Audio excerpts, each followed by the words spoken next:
So I didn't know what I was getting myself into student-wise. I had kids coming that some never danced before. There was just a whole mix of levels.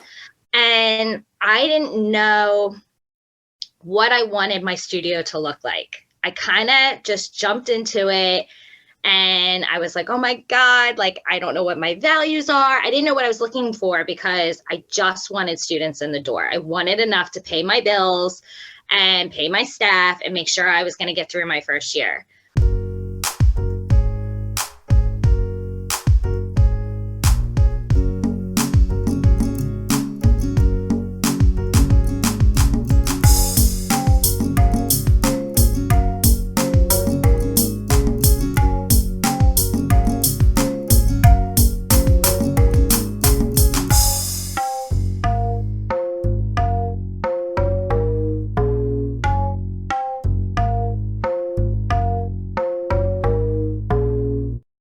Hello, everyone, and thank you for joining us. I'm here today with Diana and Noelle.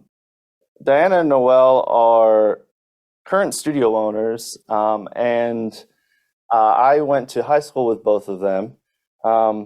And it's interesting for me because we all sort of started in, I won't say the same place initially, but we ended up all in the same place by high school, and then all went different directions and all ended up sort of back into studio ownership and full-time training dancers. And so I thought it would be interesting to have a little conversation with the two of them. And so we're going to get started. Let's start with Noelle. Tell us a little bit about your backstory. Let's start with your education. So a little bit for those listening, GCIT is the Gloucester County Institute of Technology, and it's a tech school that incorporates, among other things, the performing arts. There was also an automotive and culinary academies, acting academy, and such. And we were part of the Southern New Jersey Academy of Performing Arts, which is essentially the dance program, and we trained under David Kloss, Althea Leslie, and Norman Taylor. And so we all have sort of a similar background up until that level. So Noelle, tell us a little bit about I guess you can even start earlier, start before GCIT, and tell us your dance history, and then what happened after you graduated high school and into college. So I started dance pretty late. I was 7 years old. My mom kind of put me in different sports as I was younger. And it was when I was playing t-ball that I was in the outfield twirling around, not paying attention to the coach, that my mom was like, okay, I think I need to put her in dance classes. So I went to a Southern New Jersey dance studio, and I fell in love. It was like the perfect place for me to get my energy out. My mom was thrilled that I finally found something I wanted to do. So I liked the discipline of it too. And I made so many new friends in that studio. I just felt like it was a second home. So as I got older, I was there I think I was there like 6 days a week. And it was to the point where I had carpool with some of my friends because my mom was tired of taking me every single night. But so it was just something I knew I wanted to continue for the rest of my life. And then I had heard about GCIT. So I had auditioned and got into their performing arts program, which no longer is called Southern, what was it called? Southern New Jersey It was Academy. The Southern New Jersey Academy of Performing Arts. Yeah. So that's not even a thing there anymore. The school has grown so much. So it was there that I actually learned more about the art form, the professional intake of it, and how I could do this as a career rather than just as a hobby. So that school was a huge eye-opener to me, learning about the dance history and all these professional artists. But it was funny, when it came time to my senior year, I went the safe route. I kind of got scared because I knew as a dancer, you kind of have a timeline as a performer. You hit a certain mark where you can't do it anymore, or you're not asked to be in a company because of your age or your body type, especially back then it was about body types. So I told my mom I wanted to go to college for photography. I have no idea why, but I was just like, you know what, I think I'm gonna be safe and make sure I have a steady job. But my mom argued with me a lot about it. She's like, dance is your thing. It's what you love to do. You know, I suggest going to college for dance. So she won that battle. I went to George Mason University in Virginia, Fairfax, Virginia, which is in Northern Virginia. It was about 3 hours away. I knew I wanted to go away. I was afraid that if I stayed local, I wouldn't be as serious. I would lose track. So going away for me was a huge priority. And I loved George Mason because they had a guest artist program where they had choreographers from like Parsons Dance Company, Robert Battle came in, Paul Taylor Dance Company. These are all huge companies in New York. And they had teachers come in and set choreography on us from their company. So it gave us that experience of working with professional dance companies. And not a lot of colleges do that. So that was something I really admired about that program. So then after I graduated college, we'll backtrack. During college, I needed a job. So I applied to teach at a dance studio called Tiny Dancers. And the owner was the sweetest woman. And I was nervous because I've never taught children before. And I didn't really think I was going to be good at it, but I was like, I know everything about dance. I don't think I could work as a cashier doing all, and she understood my schedule because in college, you're dancing all day long nights in the hours, early mornings. So she understood my schedule, and I just thought it was the best thing for me to do. And that's when I fell in love with teaching. I actually was really good at it, which surprised me. So after I graduated college, I kept teaching for her, and I auditioned for City Dance Ensemble, which is in Bethesda, Maryland, which was about a half hour from Fairfax. So I decided to stay living in Fairfax.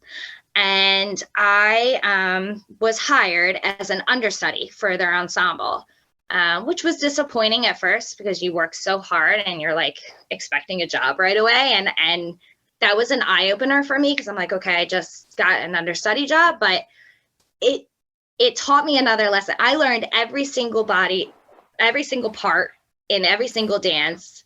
So when it came time to step in, I knew it. And that was like more rewarding to me than actually being a company member. But after a year of being an understudy, I was hired as an actual company member. So that was really awesome. I got to work with them. We toured. We went to Africa and Peru and Russia, where we performed there. And we also taught the kids around there, like the different styles and choreography. So that was a great experience, just touring and getting paid to do what I love, which was amazing. And then the company fell through, which was disappointing. But at that time, I was like, okay, I'm going to move back to Jersey and maybe audition in New York or other areas more closer to home. And I started teaching for another dance studio. And then I got pregnant with my first baby boy. So for me, I was giving up the performing part of it. I knew I loved teaching, but I wanted to be a full-time mom and present in my son's life. So I just started teaching for another dance studio, and working for somebody else was hard because I had different point of views. There were things that they were doing that I didn't necessarily agree with, and other studios in the area of where I couldn't just leave to go to work for another studio. So at that time, I was turning 30 years old, and I had decided it was time for me to open my own studio. And thankfully, a studio about 5 minutes from my house, the lady was retiring. So it kind of fell into my lap, which was kind of nice. Got So it. that's Got a it. little bit of my background. Got it. I'm going to want to come back to that. For sure. But Diana, tell us, same thing. Start, where you started through GCIT, and then where you went after that. So comes around, we're 13 or 14, we auditioned to get in this school. And I would honestly say I didn't take it seriously my freshman and sophomore year, just not having much of a social life. It was just kind of dance. And it was just a little bit of a shock to me. So a change from where I grew up and where we went to high school. So I would say I took it more seriously in my junior and senior year. And that's when I was like, okay, I know I want to dance. I grew up in a studio just like Noelle. I was 3 years old starting dance. And by the time I was 8, I was helping my dance teachers, like a helper in a class. So I was helping them teach little girls, ballet, tap, jazz, all of them. So basically that's where I kind of learned how to teach different styles. But after GCIT, I was like, I'm not going to college. I'm going to try to dance. So I auditioned and got accepted into the Alvin Ailey School, not the company, I wish, but the school, which was just exciting. And basically it was like a college, but except you dance. So at 8 a.m. you have ballet, 10 a.m. you have Horton, then you have your lunch break, and then you come back for your electives. So it was about 4 to 5 days a week of dancing. And I moved to New York. Being 18 in New York, it was very overwhelming. And I felt, there's a million people here, and I just felt like a speck or a number. And, just getting out of high school, it was just a lot. So the opportunity for college came about, and I was like, you know what? I guess I'll go. Just like Noelle said, I need a backup plan. Dance, I can dance at this school that I am applying to. So after my year in New York, in 2006, I applied and went to Central State University in Ohio. And they had a dance team, but their dance team was very different from anything that I've done. So if you are familiar with the movie Drumline, like drumline dancing, so that's what we did. We performed at the football game and basketball games. And what I brought to the team was kind of more technical experience, because traditionally it's not. It's, women from different backgrounds and different upbringings. And basically it was another culture shock for me. So that was an experience in itself. I didn't know what I wanted to do after college. So I moved back to New York around 22, and I went to grad school, where I always knew in the back of my head I wanted to open a dance studio, and that's what I was going to do. So I was like, let me go to grad school for business, and I got my MBA at Metropolitan College of New York. I did it in a year, and it was an accelerated program, and I actually didn't dance for that year. I took a break, and I was just going to work, going to school, just getting it done. That's where my business plan was created.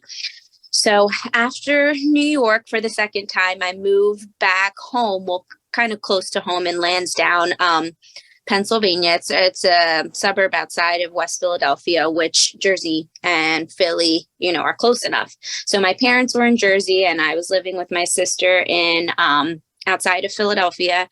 And that's when I started teaching classes by myself at my studio that I grew up with. Studio owners that I grew up with, they opened a dance studio, and I asked them, hey, are you hiring? I want to get back into dance. I love teaching or helping at the time. So that's how I started teaching. That was about 2014 when I started getting my classes and teaching combo classes, ballet and tap and hip hop and all that. And that's also when I auditioned for the Philadelphia Soul and got into the whole dance team life, which is also very different than your traditional ballet modern classes that, we did in GCIT. It's very glamorous on the outside, but a lot of hard work that goes with it too. So that was an experience in itself. That was for 3 years I did that. And then 2015, I moved to Tampa, had an opportunity to go there, and I auditioned for the Tampa Bay Buccaneers 3 times. Finally made it my third time, which was like a huge accomplishment. I was only on the team for a year because I was turning 30 and I was just like, this is a lot. But during my time in Tampa, I had the opportunity to manage and teach a dance studio for 3 years. So that's when I started, or that's how I started and learned how to manage a business, the admin side. So basically, I was doing that a total for 5 years. I lived in Tampa. It was 2019, and I was like, okay, I don't have any family in Tampa. I'm just ready to come back home with my family. Started to look for places to open a dance studio in 2019 with my mom, and just kind of started getting ideas. We looked in Westmont first. It's a little town, Westmont, New Jersey. And basically nobody would give me the opportunity to rent out a space, or there weren't opportunities to rent out space. Finally found a place in Haddenfield to open the dance studio. It's a very small place. And then I signed my lease, and a follow-up question, but 2 weeks later, Jersey got shut down from the pandemic. So I was in the process of, opening a new dance studio. Pandemic hits, and it's just like, oh my gosh, what now? So that's what, I guess, 3 years later, or 2.5 years later, that's what brings me here. Excellent. Yeah, no, that's great.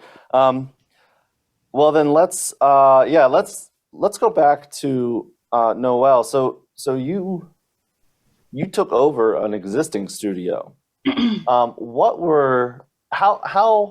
big was the student base? What was the process of that like in terms of introducing the idea of you taking this over? And then what kind of barriers did you run into during the process, in terms of, all the things, the inspections, the getting financing, the county and state regulations? Like what kind of things did you run into in the process of taking that over?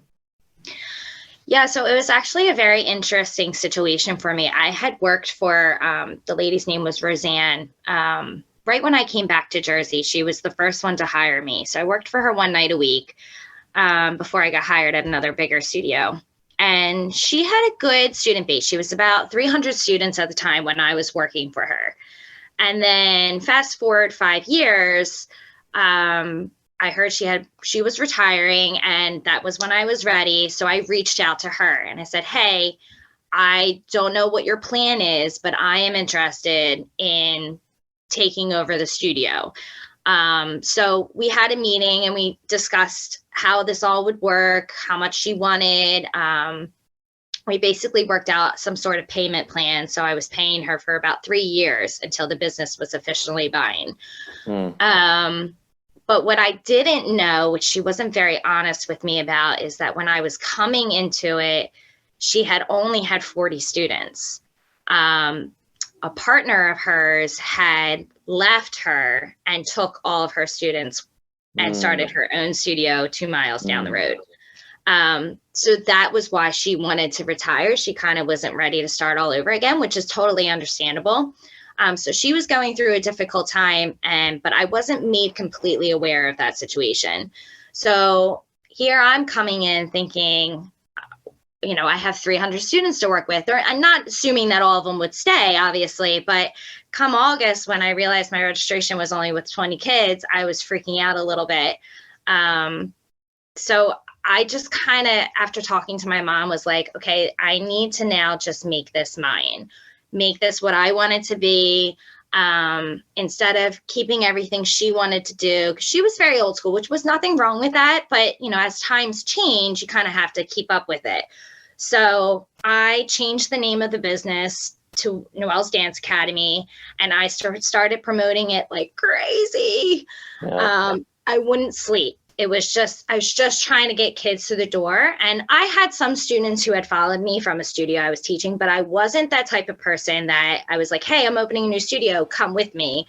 And I wanted to keep my relationship with those studio owners civil. And so I didn't market it to any of my kids at the other studio. They all knew I was doing it, but I wasn't the type of person where I was like, come, come, come. So I didn't know what I was getting myself into student wise. I had kids coming that some never danced before. There was just a whole mix of levels. And I didn't know what I wanted my studio to look like. I kind of just jumped into it. And I was like, oh my God, like, I don't know what my values are. I didn't know what I was looking for because I just wanted students in the door. I wanted enough to pay my bills and pay my staff and make sure I was going to get through my first year.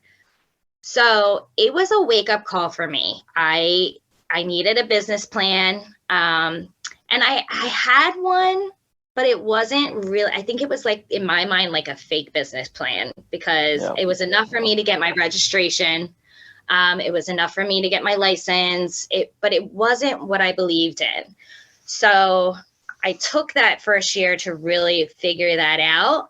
And I was able to pull about 60 students in, which was great, but still not what I wanted to see my studio at. So I guess I would say my barriers were just figuring out the business part of it, because I didn't have that experience that Diana did, working as an admin at studios. I just taught a lot. Right. So learning the admin part was, I was watching seminars, taking classes, all online. Like I was still a student. I was learning as much as I could and figuring it out as I go. And my parents were very patient with me. I was able to transfer tuition payments to all automatic payments, which was a huge step for that studio because they were used to checks and cash. But I didn't want to chase parents. That was the last thing I wanted to worry about. So for me, it was like learning marketing. I'm not tech savvy. So figuring out social media and Facebook ads, I'm still trying to figure it out. Right. So those, like the admin was probably the biggest barrier for me.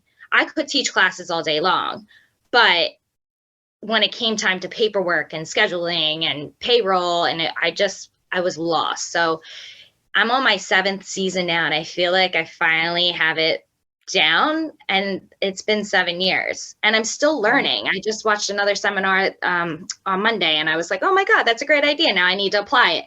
So, but getting those kids in, so in my area, there's a dance studio in every town.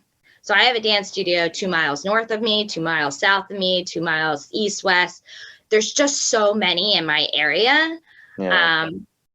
So I think just narrowing down what our values are compared to the studio down the street and, figuring that out was a huge roller coaster for me. And I feel like we're to a point where, okay, this is what Noelle's Dance Academy is known for. But Roseanne's always there for me. She's a big mentor. I go to her sometimes still, and I'm like, hey, can you help me figure this out? So it's nice to have that, knowing that she ran a studio for 30 years and she knows what she's talking about. So I'm happy that I have her to still go to. Right. Diana, similar question. You started from scratch, and you did so in the pandemic. Now we're going to talk about that more specifically later on, but although we might not be able to untangle that, to be honest with you, because that in and of itself, I mean, obviously starting from scratch is a different bear, different type of animal. But starting from scratch in 2020 is well, that's a mangy, aggressive bear, and nobody wants to face that down. Yeah. So, you know what I mean? It's so we might not be able to untangle that, but how did what was that for you? I mean, I know you said you started looking for spaces. Once you actually found something and started moving forward, what kind of things did you run into starting from scratch that might have been unique to what Noelle had experienced? Well, I already had the mentality of I'm already down. There's only up, to go to. I felt like just starting from scratch, and everybody kind of needed a fresh start in the summer when things started opening up. So Signed my lease in June. Same thing like Noelle. I was promoting like crazy. I would say starting in May, had my website up and just getting the bug out in everybody's ear via Instagram, Facebook, website. And I started by offering virtual classes in June because virtual classes were still a thing. You know, people were actually, I don't think Jersey was, you know, opened up until July 3rd or something like that. So offered a couple of virtual classes, and I had a couple, you know, not enough to sustain any kind of income really, but Right. I was just so excited to have, you know, a couple of people. And I started out with that. And then I started in July and August 2020. I had a small summer camp where it was half day option from 9 to 1 or full day option from 9 to 4. And people, you know, Jersey started opening up slowly but surely with wearing mask inside. People started to show up, I guess, because kids needed things to do. They needed to get out the house. They needed to do activities. So, you know, it was this little tiny new business in Haddenfield, and I had a sign in front of my window. It's a very walkable community also. So I think that's how a lot of people started to know about my studio. And we started off summer camps, and, you know, I wouldn't allow like no more than 7 students in the studio per week. Or what I had. So it just started very slow. And then I opened as a traditional season in September through June, like a school year. And that's when it started to, you know, kind of kick off. I was cleaning this. I mean, Noelle, I'm sure you probably did the same thing, cleaning the studio every single day, disinfecting, mopping. I mean, that in itself took hours to do every day. You know, you just have this fear, like, I don't want anybody getting sick at my studio, or I don't want to be responsible for anybody getting sick because COVID was still new. So just taking those precautions, and it was crazy, but, you know, we got through, and we did what we had to do to continue our dreams and continue to survive. So my mentality was, you know, I'm already down. All I can go is up, and this is what I'm meant to be doing in my life. So it's going to work. It has to work. This is my only job, and this is, you know, my only career choice. So I just have to make it work. And I had that mentality. And thankful, you know, I'm thankful that I learned a lot from my old studio in Tampa. I didn't change their style. You know, I use examples of their policies, and I use examples of their schedules, and I didn't reinvent the wheel. I just kind of twisted everything and made it my own. And then, you know, keep on changing things throughout the years and learning, just like Noelle said, and I'm still learning every day. Right. And you said you're in your 3rd season, right? Yes, this is our 3rd season. Yeah. Well, what's your student base like roughly? Size and levels, and do you have a pretty like wide range right now? Yes. So the first studio was very small. I actually live above my studio in my apartment. So it's about a little less than 1,000 square feet. And I don't know any more than like 11 kids in this studio. But thankfully, across the street, summer 2021, I was looking for another space because I was growing, and met up with a realtor, and I don't know how, but right across the street from the original studio, there's another dance studio that hasn't been in business for about 20 years or so, that the doctor's office next to it was using for storage. It already had Marley floors, which we all know how expensive that is. They were old, of course, but they already had mirrors. All we needed to do was spruce up the place, and that's how Studio B came about. So, wow. You know, traditional dance studio, you have 2 studios in the same building. Mine is just Studio A on one side of the street, Studio B on the other side of the street. Right. And I mean, Haddenfield is the type of community where people don't want to travel far to they want to do activities in their town. It's a word of mouth community. They're friends of friends, family of families. It's just thankfully it's a good location to have something like this. And I think I'm about to like 360 students now between both of the studios. And I mean, I honestly can't believe it. I never thought this would happen, in 2020 when I had 0 students. I'm just like, Right. What I love to do. I hope it works. So it's a lot, but I'm blessed for sure. Yeah. So, Noelle, let's go back to you real quick. What kind of team do you have on the administrative and teaching end even? And then what's your day-to-day work life like? Yeah, we'll leave it there. So I started off with 3 teachers. I was teaching majority of the classes myself, just so I could pay the bills. Yeah. But now I have a team of 7 teachers, including myself, which is an amazing team. We all work very well together, get along with each other, which is always a benefit. But I do not have an admin team. I am a little bit of a perfectionist, so I tend to do a lot myself.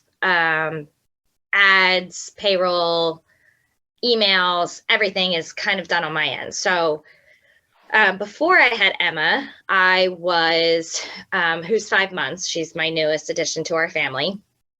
I was working, I'd get up in the morning, take the kids to school, and then I would work from 9 a.m. to about 3 p.m. when they got off the bus, just constantly on my computer, scheduling everything I could possibly do at home so that when I'm going to the studio at 4 o'clock, I can just focus on teaching and talking to the parents and building the community that I want at the studio and not sitting behind a desk trying to get the work done.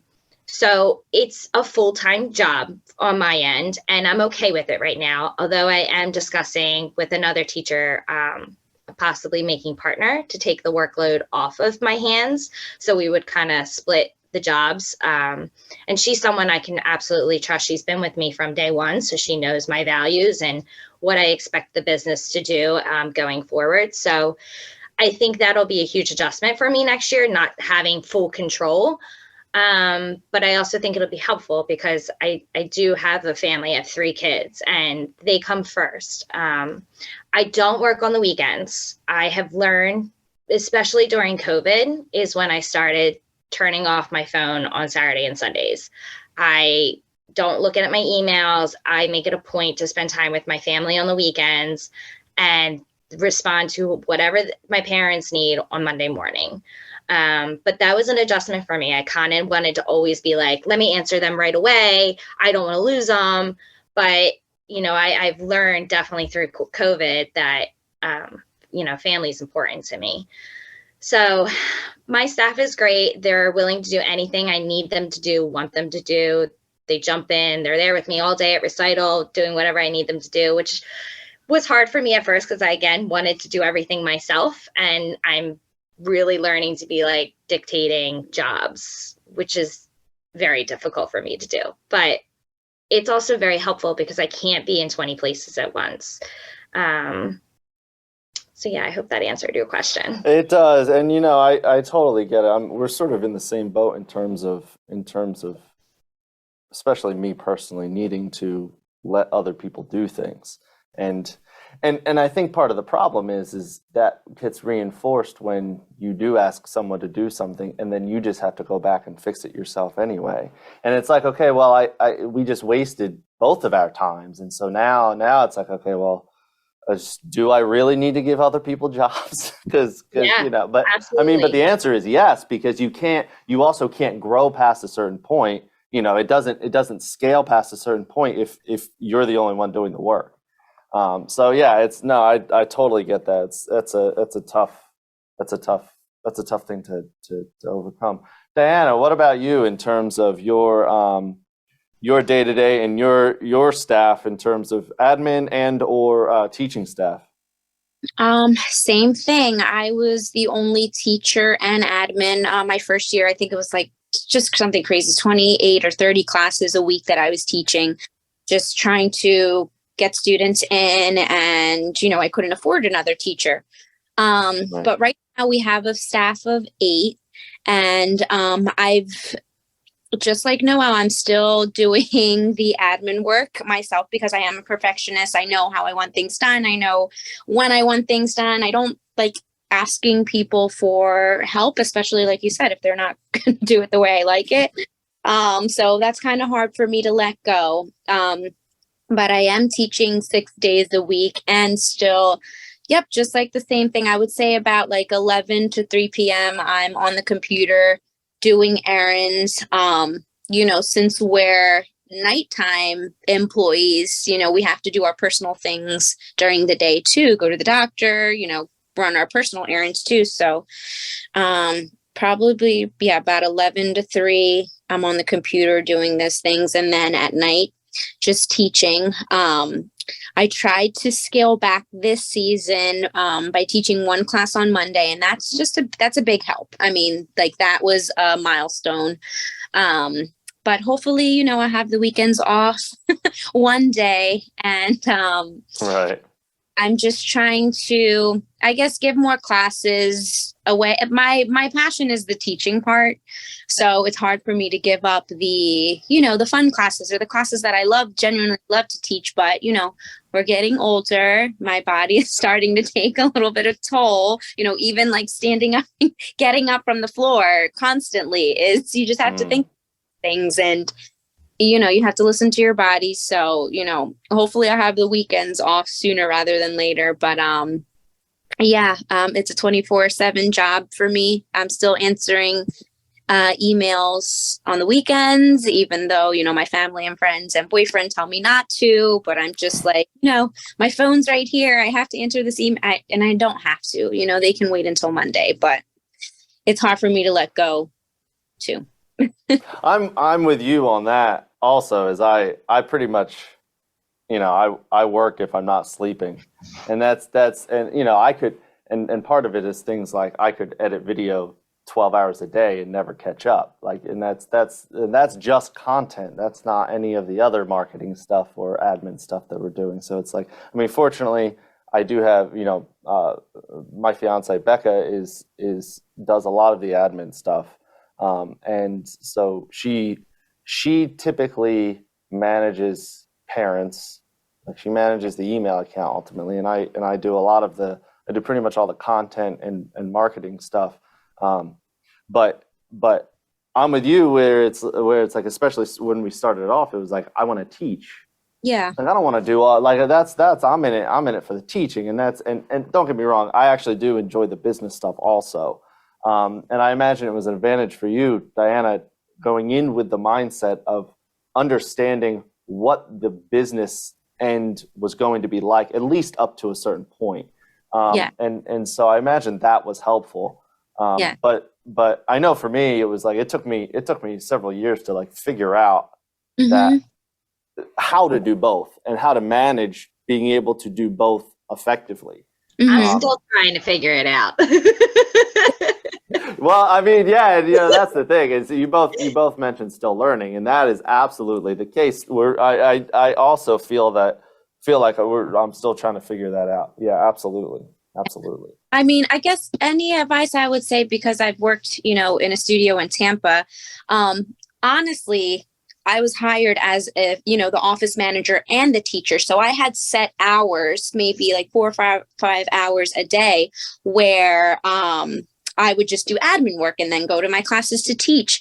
But sometimes I found myself, sitting there with nothing to do because, let's say, certain times of the season we're working on recital or picture day or this or that, but not all the time there was a lot of things for me to do. So I guess that's another reason why I don't hire an admin person, because I'm like, well, I don't want to pay you, for just sitting around like I used to do. So, Right. So I would say, just like, you just have your own system and you just kind of make it work for you, and you kind of have your own flow and things, and you set a certain time, like from 11 to 2 or whatever. I'm going to work on the computer and then take a little break before my classes, and if you can, and then go teach. So that's what I just, you have to do what works for you. Right. Well, let's shift gears a little bit. Diana, we talked a little bit about the pandemic for you. Noelle, what was the pandemic like for you? You had obviously been in your studio for a couple of years.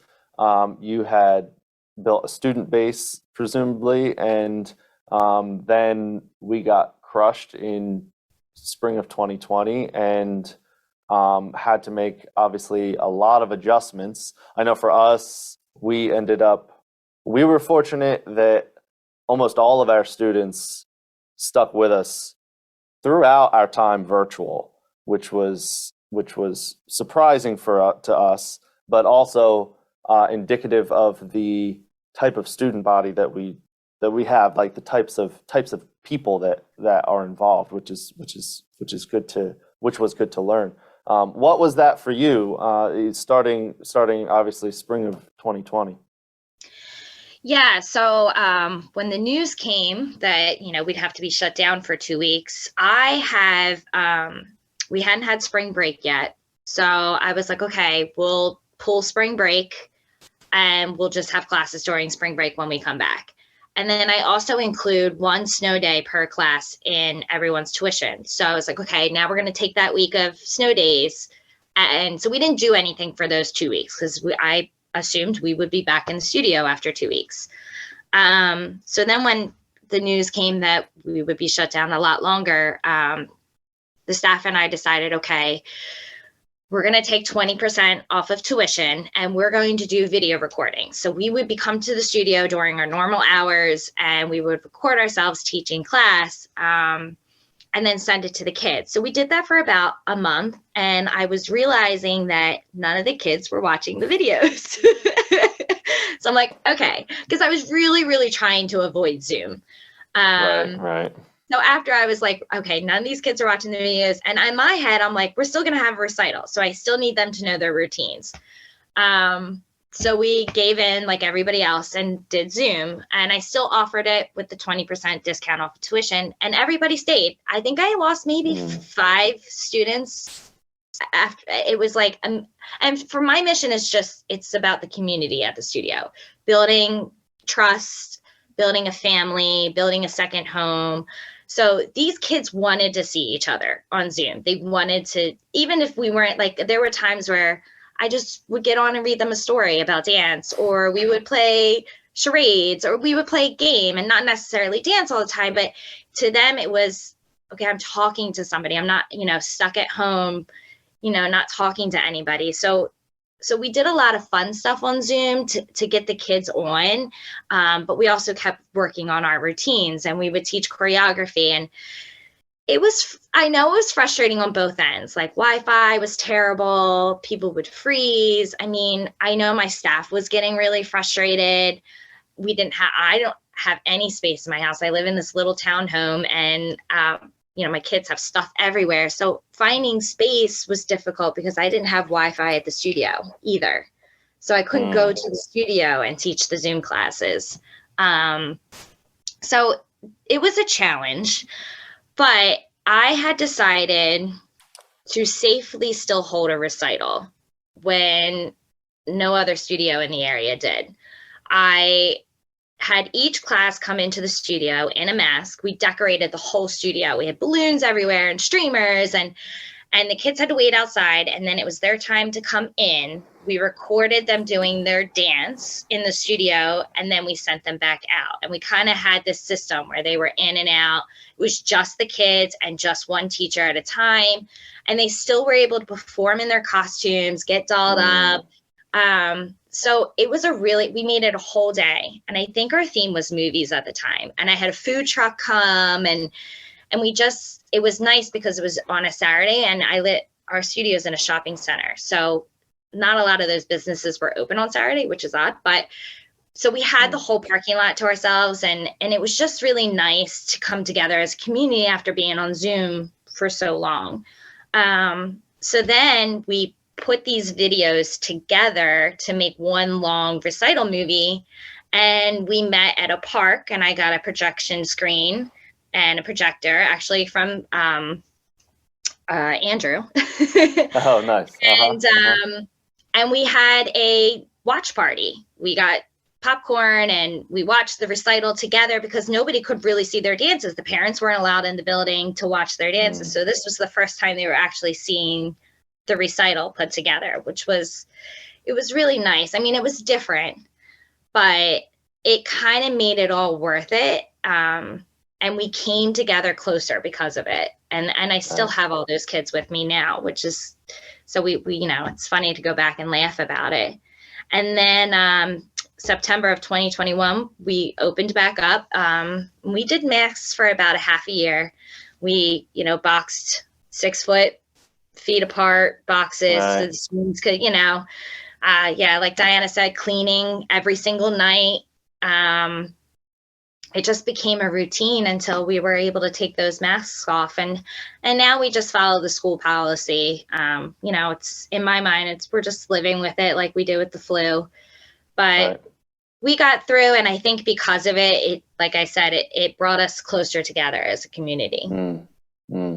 Now, it's funny you mentioned we're also in a townhome, and we basically had a dance floor in our living room for about 2 years because Becca has cystic fibrosis, so she is in the high risk category. So I had to minimize how much I was actually coming in the studio. So we had also opened up. I don't remember when we started live class again. I think fall of 2020, but I didn't start back until fall of 2021. So we had my classes were still virtual, and we had other teachers actually coming into the studio. So we ended up with a dance floor in our living room for 2 years. But I also wanted to I was curious about this. One of the things that we had experienced in the pandemic was specifically the 4 to 6 year olds, maybe up to 7-year-olds, really obviously struggled with virtual classes. And so one of the difficulties for us was we basically had to rebuild that age group, and that age group's the bread and butter. That's that age group is where the bulk of your revenue comes from. And so to have to rebuild that, and even though so it was nice. One of the things that I noticed was that some of our older dancers actually took the opportunity of the pandemic to get better, and they actually came back to the studio better than when they started, which was amazing. But yeah, we ended up losing an entire, really 2 generations of that age group that couldn't hang virtually. I totally get it, I understand, but that having to rebuild that was definitely a challenge once I guess what I should say is that it took specific attention to be able to rebuild that. So did you experience something similar with that age group? How did they hang in with the move to being virtual?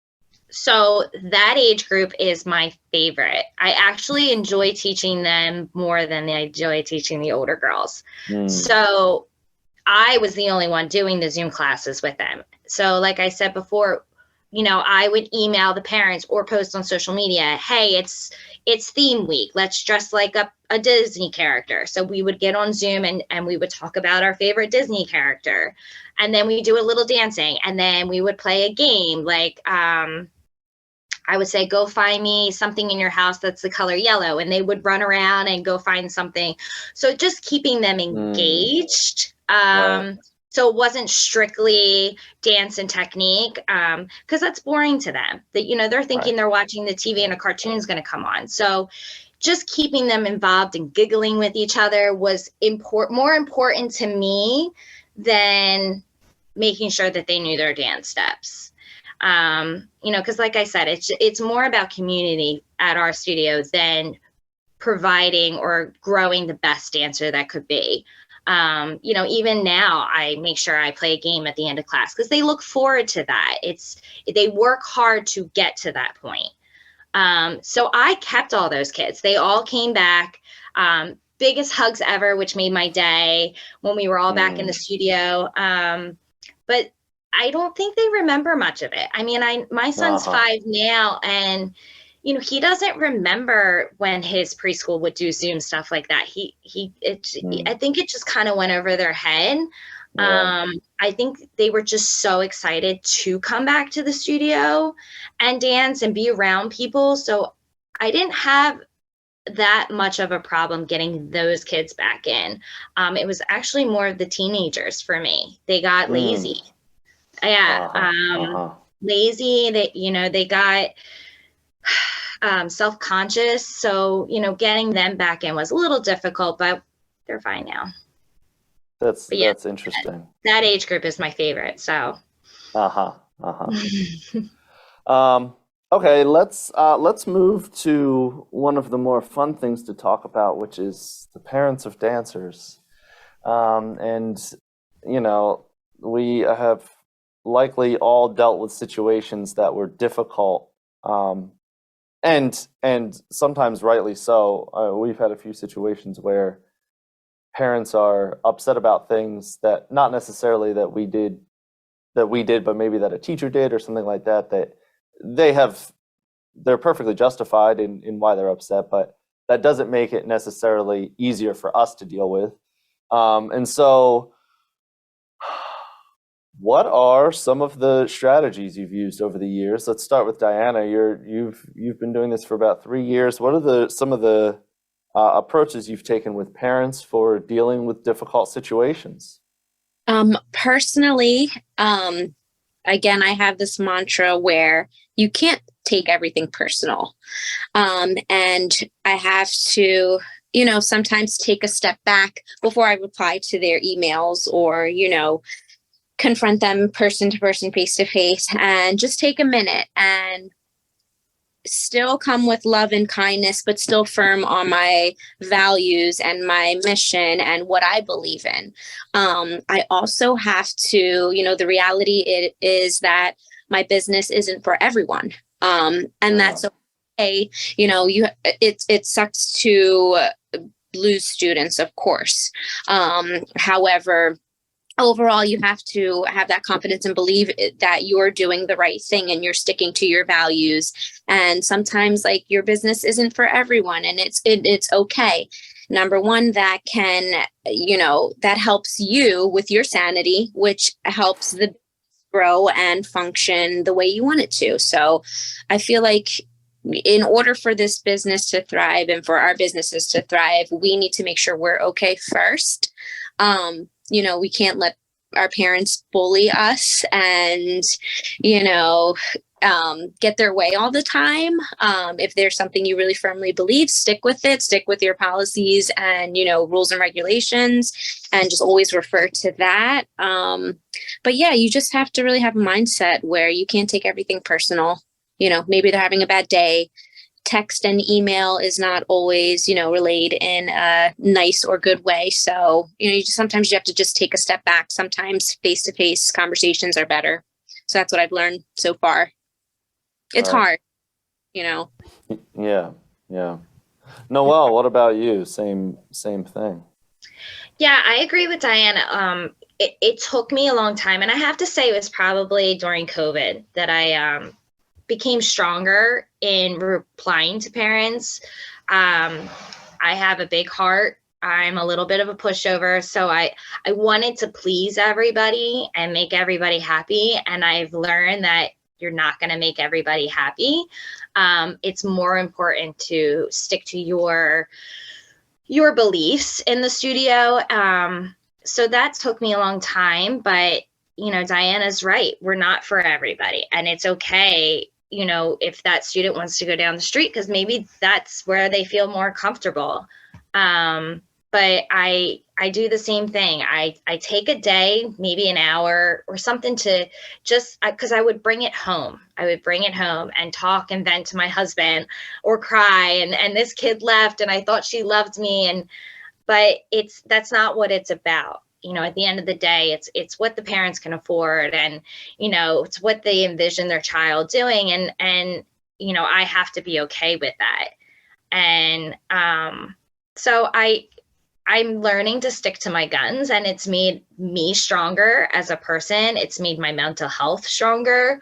And yeah, talking to the parents one-on-one, face-to-face is a lot better, because with text and email, you don't know the tone. I can assume that she's yelling at me, but that could just be the way she's talking. So, you know, it's addressing, I feel more comfortable talking to a parent face to face than I do through an email, because it's easier to have a bigger conversation with them about the issue. But we're a no drama school. So I actually, my first season, had to ask a student to leave because her and her mom were bullying. The child was bullying another student, and a parent was bullying another parent. So I have a no drama, no bully policy that they need to sign when they are registering their child for the studio. So I don't have too many issues. For the most part, our parents are like, they love seeing each other at the studio. I kind of wish they would just go, because they're a distraction to the kids. I'm like, go take your car down the street to the bar or something. But yeah, so I'm very lucky and grateful for that at our studio. Yeah. So one of the things that I thought of while you were both saying that is, it also, the taking a step back, letting things simmer, is definitely the case, something that we've found also. But then I usually have to remember to take it even a step further, which is that a lot of the parents don't actually understand the cultural aspects of the life that we live, and like what it means to be the parent of a dance student. And so one of the jobs that I feel strongly that we have as studio owners is cultural education, is teaching parents and students how to be involved in this industry and what it means. And so a lot of times, and Rebecca and I, it's nice to have, you know, a built-in partner for the business, because we often will bounce responses off of each other, and usually it hones into something like, this parent doesn't understand what the protocol is for this situation. And so instead of us talking about it, coming down on that parent as a criticism, it's more like, we just need to teach them what to do in the future. And so with that approach, it's been very, very helpful, with parents starting to learn how to approach us in certain situations. So with that as a lead-in, what are some things that you think would be helpful for parents to know or understand, that might make your job as studio owners and teachers a little bit more manageable, a little bit more optimal, which is only going to contribute to their children getting a better dance education ultimately in the end? So Diana, what are some of the things off the top of your head that you can think of that might give parents that extra little bit of knowledge? Sometimes you just have to remind them subtly, in a subtle way, that you are a human being and you are a person too. So for example, I don't allow my clients or students to follow my personal social media page. That sets a boundary on, and sometimes on Sundays I like to go to a brunch and I like to drink, and I don't want my students or families, to see that, so setting boundaries, I found, for me is important. And then just having conversations with them when they enter the studio, not dance related, just like, oh, how was your weekend? Or, oh, are you guys doing anything for spring break? Because we are going through the same things, as studio owners too, as studio owners, we are their second parents, their second moms, their therapists, their big sister, just all of the roles that we play. It can definitely take a toll on you, and you are a huge role model in the community, especially to the the preteens and the teenage girls. So, you have to watch what you say, watch what you wear, and watch what you do. And because it really does have an impact on them. So I guess I would say setting boundaries and just being relatable to the students and parents has kind of has just really helped so far. And it does, you're right, that does take a toll. Having to sort of filter yourself and your life through the lens of something that's disconnected from how you live your life personally necessarily. And sometimes it has to be that way, but it does take a toll. And I think it's helpful for parents to know that. Yeah. Sure. Noelle, what about you? What kind of things would be helpful for your dance parents to know? It's funny. I was just having this conversation Monday night with one of my teachers. But I agree with Diana, because I get like Facebook messages now where parents don't even email me anymore, or my cell phone number is actually the studio number. So I get text messages on the weekends or at 10 o'clock at night. And I'm like, I have a life. I have a family. I'm not answering you right now until my kids are at school at normal hours. Like, so that's, it can take it to, because now I'm thinking about it because I've read it. Right. And now I'm thinking about it, and now it's affecting my time with my family. And even though I haven't answered it. So I agree. We have a life outside of the studio. But I think another thing we were talking about Monday night is I have some students whose parents have never danced before. They have no idea what to expect in the dance world. They're asking me pictures about picture day. What is picture day? Do they wear their costumes? And I automatically sometimes assume that the parents know what all these things are. And we're very good with communication, but I will get these questions before I have even communicated the day with them. So I have to remind myself, like, you have to explain everything in detail for every single parent, because, they might have not grown up with dance and they don't know anything about it. They don't know how to do a bun. I love, Diana, that you did a bun video. I think it was last year. I need to do that, because they don't know how to do that with their hair or how to do their kids' makeup. So I think being open and demonstrating is really important for our parents. And also, another thing that really bugs me is when kids miss like 3 weeks in a row, they don't understand how much that affects the class, how much that affects the teacher, because now we taught choreography and technique those 3 weeks, and now they come back and we have to go back and reteach that. And that can be boring to the kids that were there. Now, I'm not complaining about illnesses, obviously, with COVID and the flu and the stomach bug going around. That's one thing. But missing for sports, like, why can't they miss baseball practice to be at dance? And, the commitment that it takes to be a dancer can be frustrating on our end as a teacher. So I think trying to explain that to parents is very difficult too, because they don't understand, they're paying they're there all year. It's okay to miss 3 weeks because of baseball, but it's really not, especially this time of the year when we're really working on recital routines. And then we have to go back and reteach everything when we really just want to keep moving forward. Right. To add to that, the commitment aspect is one of the ones that's really tough to emphasize how important it is, because for exactly like you said, for those of you who are listening who aren't in dance, the technical aspects of dance are cumulative, and especially in ballet, I would say, in more than other forms, you lose your muscle memory quick.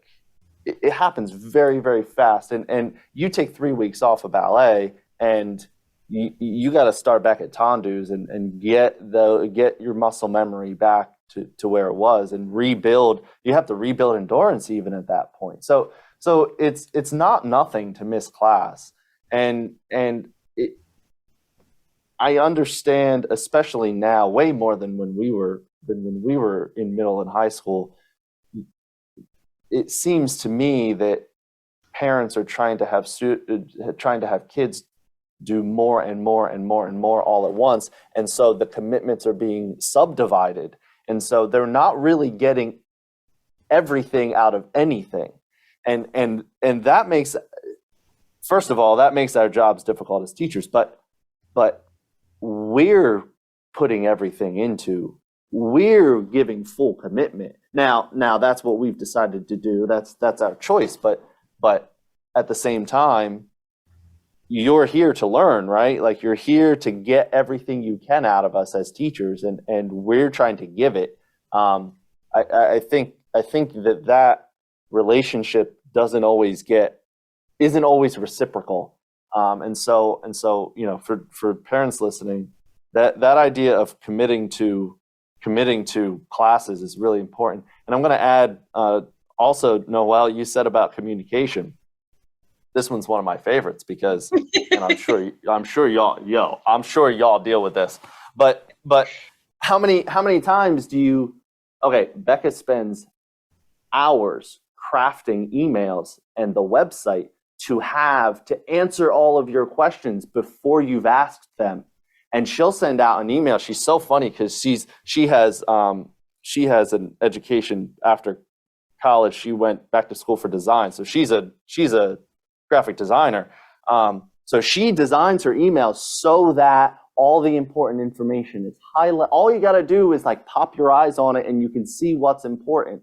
And she'll get email responses with questions that are in the subject of an email. And it's like, okay, all right, listen, I get it. You don't feel like you have time to read the email, but we just now wasted 10 minutes of each of our time with me having to respond to this email. And so that's the communication part, because that is something that I think in 2023, as business owners, we understand, and it seems that the three of us understand how important it is to communicate. You don't get away with not communicating anymore. And so when you've put the time in to do that, it's important that parents, you take the time to actually go through the communications that we're sending, because we're not wasting your time. If we send out a weekly newsletter, skip it, fine. But if we're sending out show information or class information, please read it, because it's not nothing. It's not nothing. Yeah. I over communicate. Well, and that's and there are some parents who appreciate that, and there are some parents who do read their emails who appreciate that. But like you said, you both do all of your own admin work, and so it's like you don't have time to be answering, because you imagine if one person asks that question, at least three are going to, and that's all time that you could be doing other things, and so. That one's really important. So I've taken a little bit over an hour of your time now chatting. Let's start to wrap up. What advice would each of you give? Let's start with Diana. What advice would you give to anyone aspiring to open a studio or company? I would say you have to be passionate about it. If this is something that you're unsure of, or if you don't know that you really want to do, I would just hold off until, you're ready for the 24/7 commitment. This is your baby. This is your business. It's a reflection of who you are as a person, as a dancer, as a dance teacher, as a business woman or man or whatever. It's a reflection of you. So I feel like if your heart is not 100% into it, you should reconsider, or you should step back and learn to see what it's really like and how it really feels on a day-to-day basis to manage and run a dance studio. It's a lot of work. It's fun. It's rewarding. Yes, it's all of those things. However, it's very time consuming, and you just have to be ready for that. Yes, it is. I've used the word grind before. It is a grind. If you're going to get in it, expect the grind. You got to have that in your head ahead of time. Yeah, so, Noelle, what about you? Same thing. I agree. I mean, you have to be ready for the extra work. I wasn't ready for the extra work when it wasn't what I expected. But I think you also have to be open to being a student and learning as much as possible, as well as change. I mean, the dance world is constantly changing, and I know so many studios that are still stuck in the old ways, and you have to be willing to adapt to those changes as a studio owner, as a teacher.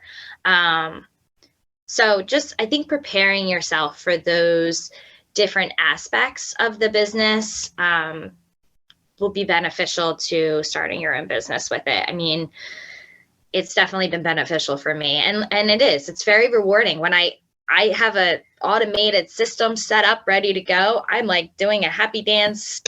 I'm so excited, proud of myself, right? So but that takes time. So you have to be willing to put in the time for it.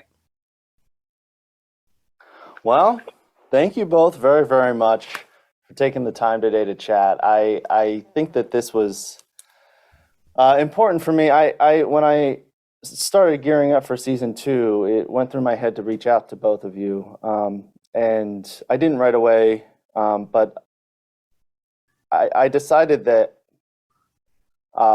there's an importance of legacy that we don't pay enough attention to anymore. And after David passed, I thought it was important to highlight his legacy sort of in this way, and because we're now, all of your students are now second generation David Kloss dancers, and well, that's pretty cool. Thank you both very much for doing this, and good luck with everything. And I'll be excited to hear some updates over the years. Thanks, Pete. Love you. Have a nice. Love you both. All right. Love you. Bye.